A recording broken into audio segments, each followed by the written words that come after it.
20 वर्षीय तरुणाने सल्फास या विषारी औषधाचे सेवन केलं। प्रकृती सिरियस झाल्यामुळे त्याला बिहारच्या गुना जिल्हा रुग्णालयात नेण्यात आलं।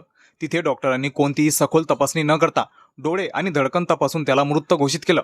नातेवाईकांना याबद्दल माहिती देण्यात आली। त्यांच्याकडून मृत्यू झाल्याची सही घेण्यात आली। सर्व कागदपत्रांची पूर्तता करून मृतदेह शवविच्छेदनासाठी पाठवण्यात आला। मृतदेह शवगृहात मर्च्युरी या थंड असलेल्या टेबलावर ठेवण्यात आला। त्या थंड असलेल्या टेबलमुळे आणि विषाचा प्रभाव काही प्रमाणात ओसरल्यामुळे जॉनला अचानक शुद्ध आली। 20 वर्षीय तरुण जेव्हा तो प्रसंग व्यक्त करत होता, तो म्हणाला, मी जेव्हा शुद्धीत आलो, डोळे उघडल्यावर पाहतो तर मी नग्न अवस्थेत होतो। माझ्या आजूबाजूला पोस्टमार्टम सर्व्हेंट हे सीझर आणि कटर सफाई करत होते। आजूबाजूला दुसरेही मृतदेह होते।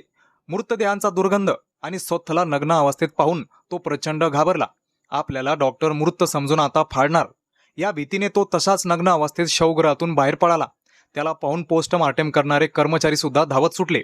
एका मृत डिक्लेअर केलेला तरुण जिवंत होताच धावताना पाहून रुग्णालय परिसरात एकच गोंधळ उडाला। जॉन पारधी या 20 वर्षीय युवकाने सांगितले, जर मला वेळी जाग आली नसती तर डॉक्टरांनी जिवंत असतानाच चिरफाड केली असती। धक्कादायक बाब म्हणजे हे जेव्हा वरिष्ठ डॉक्टरांच्या लक्षात आलं, त्यांनी कागदपत्रे गायब केली असा आरोप नातेवाईकांनी केला आहे। आपली चूक लपवण्यासाठी रुग्णालय प्रशासनाने या प्रकरणाशी संबंधित महत्त्वाची कागदपत्रे आणि पुरावे गायब केले।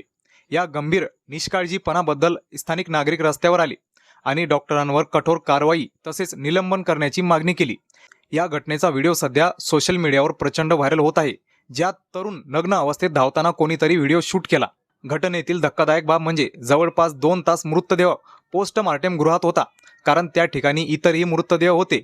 तरुण शुद्धीत आला त्याचं एकमेव कारण म्हणजे त्याला शवगृहात मर्च्युरी या थंड असलेल्या टेबलवर ठेवण्यात आले होते। अन्यथा विषारी औषधाने नव्हे तर पोस्टमार्टम केल्याने त्याचा मृत्यू झाला असता। या धक्कादायक व रुग्णालय प्रशासनाची कमजोरी दाखवणाऱ्या या घटनेबद्दल तुमचं मत प्रतिक्रियाद्वारे व्यक्त करा। आपल्या मराठी चॅनलवर पहिल्यांदा व्हिजिट केलं असेल तर सबस्क्राईब नक्कीच करा।